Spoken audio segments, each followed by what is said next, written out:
Good evening. I am Dr. Dipanjan Haldar, consultant hematologist and hemato-oncologist at Wockhardt Hospitals, Mira Road. First of all, I'd like to thank all of you for joining me on this live chat on Facebook. I'd also like to acknowledge Wockhardt Hospitals for this lively initiative of bringing the doctor and the patient on the same platform so that I can answer all your queries. To begin with, what is hematology? So hematology, as we know, is study of blood. So hematologist is the doctor who deals with blood disorders and treats blood disorder patients. So blood, as we know, is composed of RBCs, WBCs, platelets, and plasma. So hematologist is the person who deals with the problems of various components of blood. Now, why should we know about blood disorders?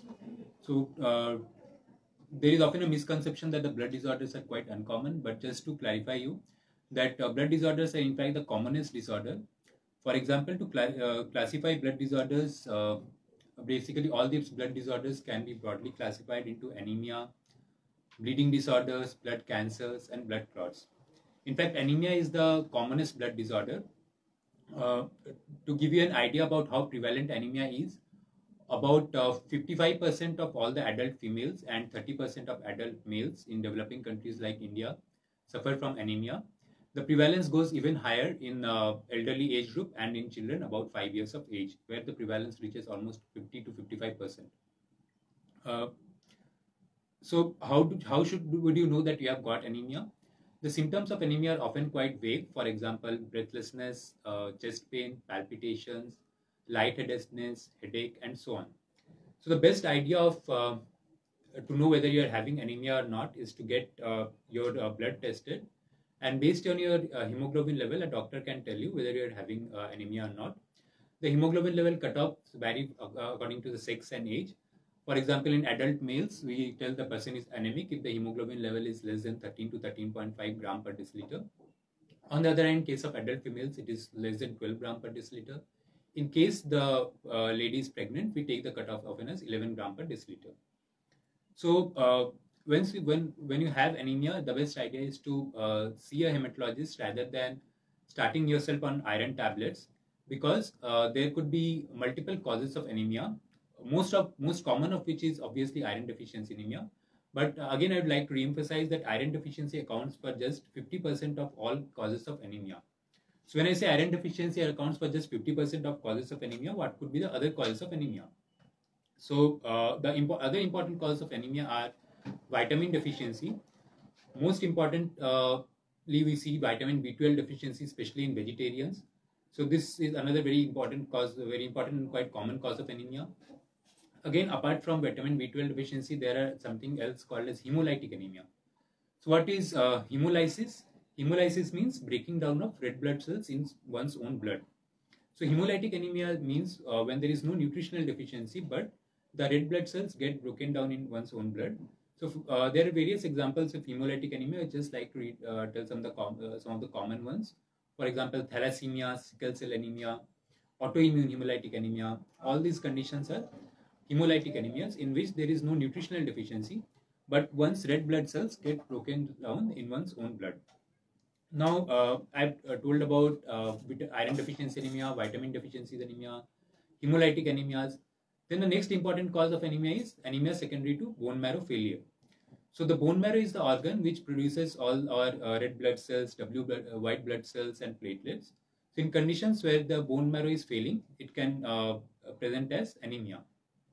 Other quite important cause of anemia that we get is anemia of chronic disease. Often the patient is having multiple diseases, for example, chronic renal failure, diabetes, hypertension, rheumatoid arthritis, and so on. So the anemia can occur as a secondary effect of all these diseases. So that we classify basically as anemia of chronic disease. So again, often I get a query from my patients that is it enough if I take iron tablets for anemia? I just like to re-emphasize that it is not enough if you just take iron tablets for anemia, but you should always get to the cause why the patient is having low hemoglobin levels before starting on any treatment. Iron tablets won't just be useless, but it could be harmful in conditions of hemolytic anemia. For example, if a patient with thalassemia is prescribed iron tablet, it could lead to iron overload in the patient, which could be harmful to the patient. So that was briefly about anemia. Now I'd like to move on to another common blood disorder, that is called as bleeding disorders. So I think all of you had heard about hemophilia. So hemophilia is one of the common bleeding disorders, and in there is deficiency of various clotting factors. For example, in hemophilia A, it is factor 8, which is deficient. In hemophilia B, it is factor 9, which is deficient. And because of deficiency of all these clotting factors, one's blood normally fails to clot. Alternatively, bleeding disorders could be because of deficiency or abnormal platelets.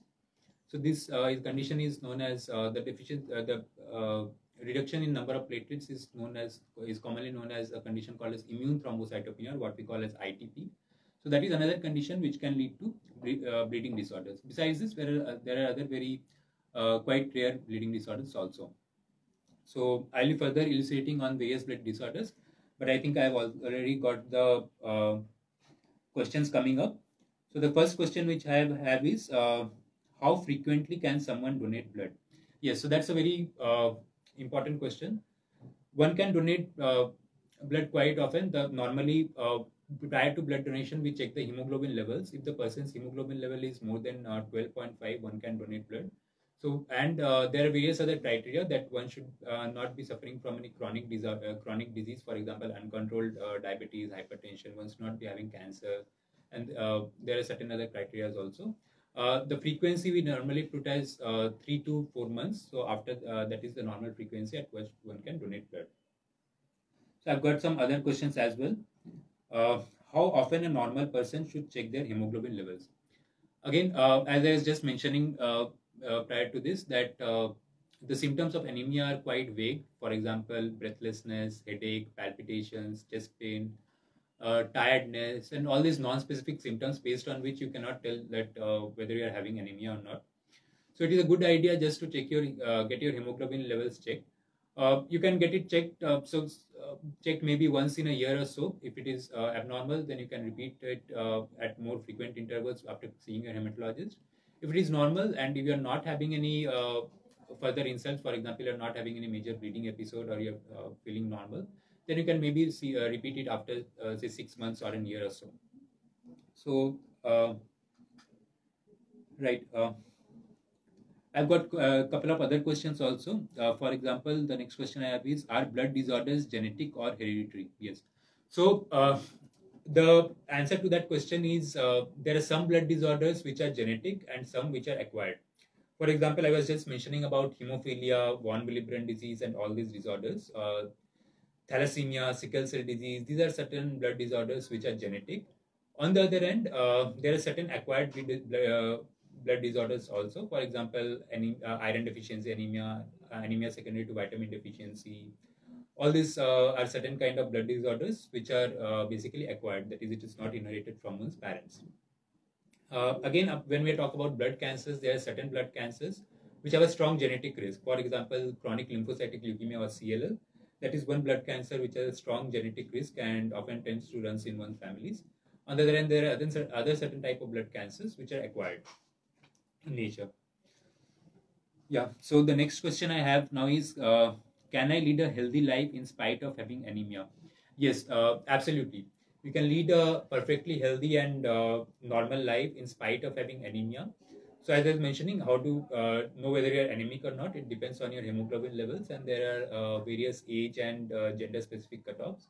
So once the doctor has diagnosed you as having anemia, we should treat the root cause of it. And once the root cause of anemia is treated, so for example, when we treat iron deficiency anemia or when we treat vitamin B12 deficiency anemia, we expect the hemoglobin levels to be rising by approximately 1 gram per deciliter per week. So in case your hemoglobin level rises to a level of say 8 or 9, your symptoms of anemia will be progressively decreasing, and you can perform more or less routine activities. But of course, if your hemoglobin level is very low, for example, if your hemoglobin level is 4, 5, or 6, then in that case, you should take bed rest. You should limit your activities, and often a blood transfusion is also advised depending on what is the cause of anemia. Right. The next question again, which I've got, is very interesting. So that question is, are there any good and bad foods for hemoglobin? Yes. So again, a question which has got a very vast impact in our socio-cultural life.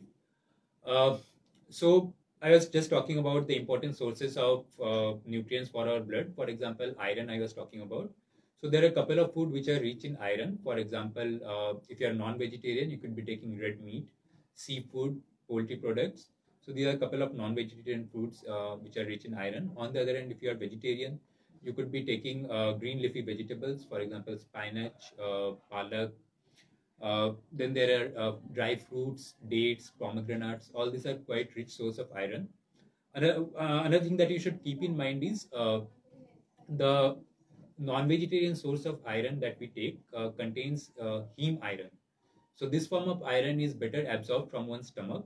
So if you are non-vegetarian and your doctor has diagnosed you as having iron deficiency, you should take more of this kind of food.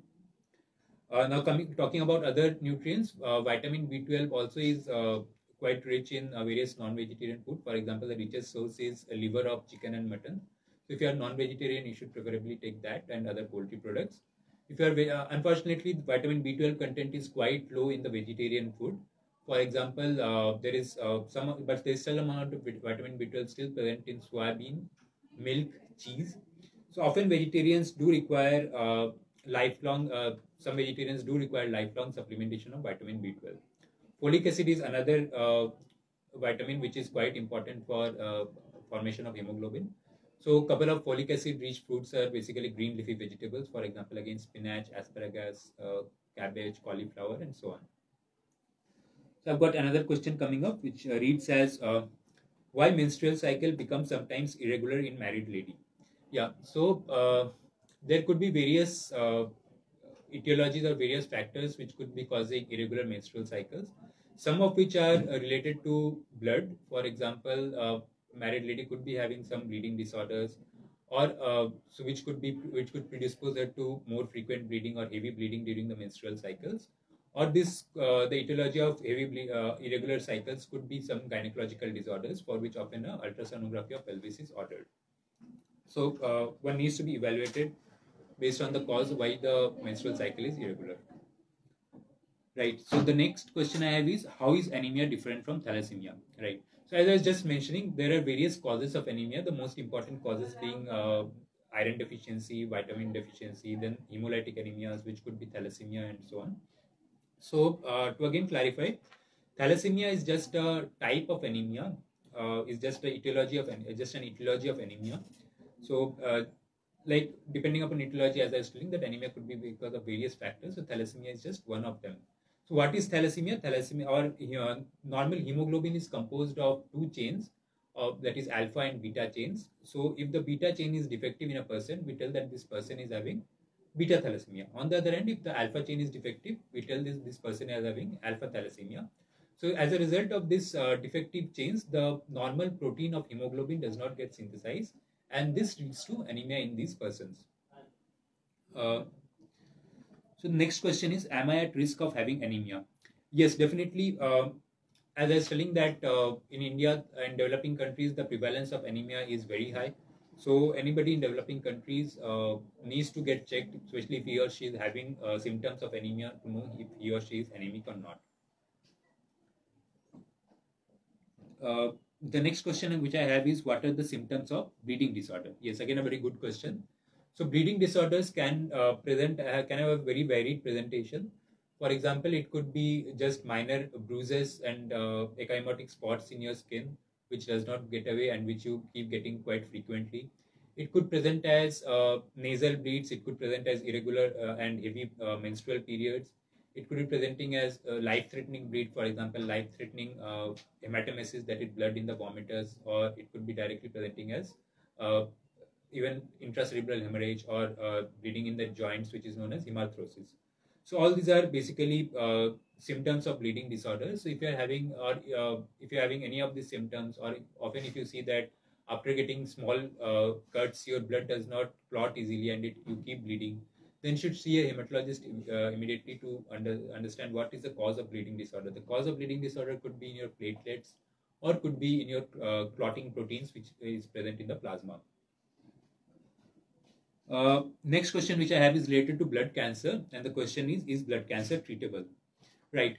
So, blood cancer is very often a life-threatening disorder. So, broadly classifying blood cancer can be classified into three categories, that is leukemia, lymphoma, and myeloma. So, these blood cancers are treated differently. Nowadays, we have got very advanced treatment options available for blood cancer, which include molecular antibodies, monoclonal antibodies, molecular directed therapies, hematopoietic stem cell transplantation, gene therapies, and so on. So these are very good treatment options for blood cancer, which can control the blood cancer to a great extent. And the prognosis of patients with blood cancer have improved a lot in the last 2 decades. And many of the blood cancers now, in fact, are quite controllable, and the patients almost lead a healthy and normal life in spite of having blood cancer. So again, the next question which I have is related to blood cancer. That is, what is difference between acute leukemia and chronic leukemia? Right. So by the term acute leukemia, we mean that acute means basically relates to the duration of the symptoms. So acute leukemia is something that happens all of a sudden within a span of few days to few weeks. On the other hand, chronic leukemia is relatively indolent and is basically relatively slow growing. So this presents over quite a few weeks to often quite a few months. So this has got a relatively less dramatic kind of presentation. Patients of acute leukemia are often very sick. They present with high-grade fever, bleeding manifestations, and we will see that those patients are very sick. On the other hand, patients of chronic leukemia, they have the symptoms ongoing for quite a long period of time. So these patients are not that sick. They often present with low-grade fever, weight loss, could have enlargement of the lymph glands or enlargement of the spleen and the liver. Uh, the next question which I have is, are blood cancers inherited? Yes, so as I was just answering it before, there are certain type of blood cancers, for example, chronic lymphocytic leukemia, certain forms of lymphomas, which have got a strong inheritance pattern in the family. That is, if one of your first degree relatives have got this kind of blood cancer, there is very high risk that you could also be getting. On the other hand, there are certain other type of blood cancers which have got very low risk of inheritance pattern in the family. Uh, the next question is, what is a clotting disorder? Right. So as I was mentioning, we have got various proteins in our plasma, which prevents the which prevents excessive bleeding. So the excess of these proteins, or there are various other genetic forms of these clotting disorders in which the blood has got abnormal tendency to clot. So this could present depending on the site on which the blood clot has formed. This could present if the blood clot forms in veins of lower limb, which is the most common site. This could present as deep venous thrombosis of the lower limb, and the patient could be presenting as acute pain and swelling of both the lower limbs. If the blood clots are formed in the lungs, this could present as pulmonary thromboembolism, and the patient could be presenting with shortness of breath, decreased oxygen in his blood, and so on. If the blood clots are formed in the brain, the patient could be presenting as stroke, and so on. So basically, the symptoms of clotting disorder are dependent on which organ the blood clot has formed, and based on the organ, the patient will be presenting with symptoms of that particular organ. The next question which I have is, how common is hemophilia? Right. So as I was just mentioning, hemophilia is a very common bleeding disorder in which there is a deficiency of one of the clotting proteins of the blood. For example, in hemophilia A, that is factor 8 is deficient. On the other hand, in hemophilia B, factor 9, another clotting factor is deficient. So hemophilia A is much more commoner than hemophilia B. On an average, the prevalence of hemophilia A is approximately 1 in 5,000 live births, and hemophilia B is approximately 4 times less common than in hemophilia A. So the patients with hemophilia, they could be presenting with, they most commonly present with recurrent joint bleeds. So again, these patients could be bleeding in many joints. Most commonly, it is the knee, elbow, and ankle joints which get affected. So there could be pain and swelling of these joints, and these patients, again, depending on the severity, they are classified into mild, moderate, and severe hemophilia. So most of the patients with severe hemophilia present at quite a young age, approximately 1 to 2 years of age, within 1 to 2 years of age. Right. So the next question that is there is, what is thalassemia major? So as I was mentioning, our hemoglobin molecule is composed of two kind of proteins, that is alpha chain and beta chain. So thalassemia is a genetic disorder in which one of these chains could be defective. For example, if the alpha chain is defective, we call it alpha thalassemia. If the beta chain is defective, we call it beta thalassemia. So now, depending on the number of beta chains that is defective, we classify, or the number of alpha chains that is defective, we classify these diseases as thalassemia trait or thalassemia minor. So most of the patients with thalassemia trait or thalassemia minor are often asymptomatic, or they could just be having mildly decreased to normal hemoglobin levels. On the other hand, patients with thalassemia major, uh, they have extreme difficulty in formation of their red blood cells. As a result, these patients are often severely anemic and they are dependent on blood transfusions. So, how to treat these patients? These patients, if diagnosed early, the only form of cure for these patients that is available till date is bone marrow transplantation. However, often these patients are diagnosed late, and because of financial constraints, they cannot afford bone marrow transplantation. So, in that case, we have to give them lifelong blood transfusion. And so, when we give blood, there is iron overload in their body, and to remove the iron, we have to give them iron chelation therapy. So, that basically from the crux of treatment of patients with thalassemia major. Right. So, the next question that I have is related to bone marrow transplantation. And the question reads, what are the various types of bone marrow transplantation? Yes, so as I was mentioning, there are various blood disorders which could be life-threatening. So to treat these life-threatening blood disorders, often we have to give very high-dose chemotherapy or radiotherapy. So when we give a very high-dose chemotherapy or radiotherapy to the patient, these disorders are killed, or these blood cancers get killed. Simultaneously, the patient's bone marrow also gets killed. So for the patient to again start forming normal blood cells, we have to give these patients the bone marrow from another patient, or the stem cells which we have taken from this patient prior to giving this patient high dose chemotherapy or radiotherapy. uh, Types of bone marrow transplantation can be classified in various ways. For example, if you are giving the patient his or her own stem cells, that we call as autologous bone marrow transplantation. On the other hand, if we are giving the patient stem cells from a different person, we call it allogenic bone marrow transplantation. So again, based on the degree of matching, we call it fully matched transplantation or haplotransplantation, in which that to explain it to you is just half matched transplantation or haplotransplantation. Again, depending on the source of stem cells, it could be peripheral blood stem cells, in which we harvest the stem cells from blood, or it could be harvested from the bone marrow, or it could be again harvested from the umbilical cord blood, in which we call as umbilical cord blood stem cell transplantation. Uh, right. So the next question reads is, does blood cancer come with certain symptoms? Yes. As I was mentioning, blood cancer can come with certain symptoms. So it depends on whether you are having which type of blood cancer you're having. For example, patients with acute leukemia, they often have a dramatic kind of presentation. They present with very high grade fever, low hemoglobin level, so they have extreme tiredness. They could be having bleeding manifestations because of low platelet counts.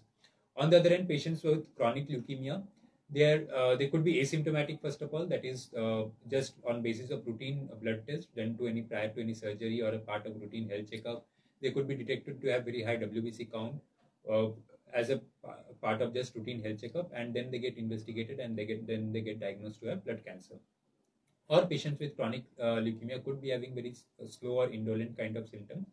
For example, low grade fever, weight loss, night sweats, swelling of the glands, or swelling of the or heaviness of the abdomen, and so on. So this could be certain symptoms of the blood cancer. Again, there are, as I was mentioning, there are three types of blood cancer. Patients with lymphoma often could be presenting with one of these symptoms, that is fever, night sweat, weight loss, or they could be having swelling of the glands. On the other hand, patients with myeloma, they could be presenting with bony pain or symptoms of weakness and tiredness secondary to low hemoglobin levels. That is the most common presenting symptoms of patients with multiple myeloma. Right. So the next question which I am having is PCOD, that is polycystic ovarian disease, related to blood cancer anyhow? No, PCOD is not related to blood cancer. PCOD does have certain other disorders in its other closely related disorders, but it does not have any relation with blood cancer anyway, right? So the next question which I have is related to bone marrow failure, and this question is, what is bone marrow failure, right? So to explain this question further, I would first like to tell you what is bone marrow. So bone marrow is the organ from which the blood cells get synthesized. So all our red blood cells, white blood cells, platelets actually get synthesized from bone marrow. So if you understand this, we can, by bone marrow failure, the understanding bone marrow failure is much more simpler. So bone marrow failure is a condition in which one's ability to synthesize these red blood cells, white blood cells, and platelets fail. Bone marrow failure could be secondary to many factors. It could be one of the inherited syndromes of bone marrow failure, or it could be acquired bone marrow failure. Most common of which we see is acquired aplastic anemia, which is a kind of bone marrow failure in which the person's bone marrow just stops producing his the RBCs, WBCs, and platelets. Again, now coming to the treatment of bone marrow failure, it all depends on the age of the patient and what is the primary etiology of bone marrow failure. So, for example, if we have a young patient of aplastic anemia, then the treatment of choice would be to bone marrow transplantation. On the other hand, if the patient is slightly on the elderly age group, then we give them some other kind of treatment, for example, which is known as antithymocyte globulin along with cyclosporin. So these are immunosuppressant drugs which help to regenerate the bone marrow. So that's how basically bone marrow failure is treated. Right. So the next question is related to clotting disorder, and the question is, who can have a clotting disorder? Right. To answer this question straightforward, anybody can have clotting disorder, but then there are certain risk factors for clotting disorders. Some of these risk factors are inherited. For example, just as I was mentioning, there are various these clotting proteins. So there could be some genetic abnormality in these clotting proteins, which could be predisposing someone to these clotting disorders. And besides this, there are certain acquired risk factors for clotting disorders also. For example, long-term immobility in old age patients or after stroke, or even long-term immobility in the hospitals could be risk factor for clotting disorders. Besides this, long haul flights, basically transatlantic and transpacific flights, could be in which one is immobilized for quite a long time. This could be one of the risk factors for clotting disorders. There's various other risk factors also. For example, oral contraceptives. Cancer itself is a risk factor for clotting disorders. So all these are basically risk factors for clotting disorders. Right. So the next question is hemophilia lifelong? So as I was mentioning, hemophilia is most of the types of hemophilia are genetic disorders. So this get inherited in one's family, and so most of these types of hemophilia are lifelong disorders. There are certain type of hemophilia that are acquired hemophilia, which is quite rare, and so those kind of disorders are basically not lifelong. So depending on your the type of hemophilia, if it is inherited hemophilia, which is the most common type of hemophilia, that is hemophilia A and hemophilia B more commonly. So these are inherited types of hemophilia. On the other hand, acquired hemophilia is quite rare and that is not lifelong.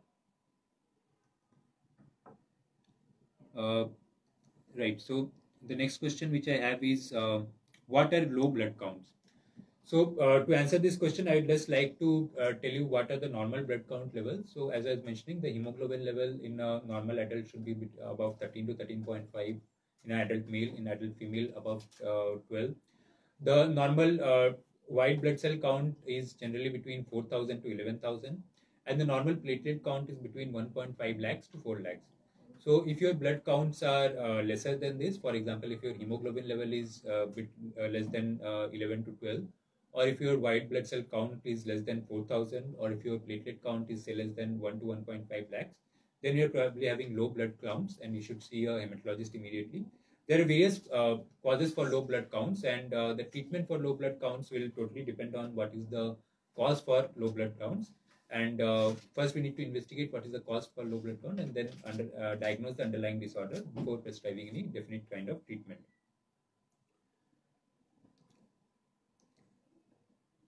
right? Uh, the next question which I have is, what are the symptoms of low blood counts? Again, a very good question. So the symptoms of low blood counts will depend on which of your you could be having low blood counts in one or all of your cell lineages. For example, if your hemoglobin is low, you could be having symptoms, signs and symptoms of anemia. That is easy fatigability, tiredness, headache, giddiness, and all these symptoms. If your platelet count is quite low, you could be having bleeding manifestations. For example, as I was just telling, it could be just clean bleeds, which could be presenting as petechial or ecchymotic spots, uh, or as we commonly see is reddish or blue black discoloration of your skin. Or if it is low white blood cell count, that could be presenting as, that could be manifesting as high grade fever secondary to infections, which is predisposed as a result of low white blood cell count. So I think that's all. In case you want to ask more questions, you can post your questions in this link itself, or you can mail your questions at face to face at the rate wockharthospitals.com, or you can see me at Mira Road Wockhardt Hospitals from Monday to Saturday and morning time between 10 to 12 or evening between 4:30 to 6:30. Thank you all once again for joining me on this live chat.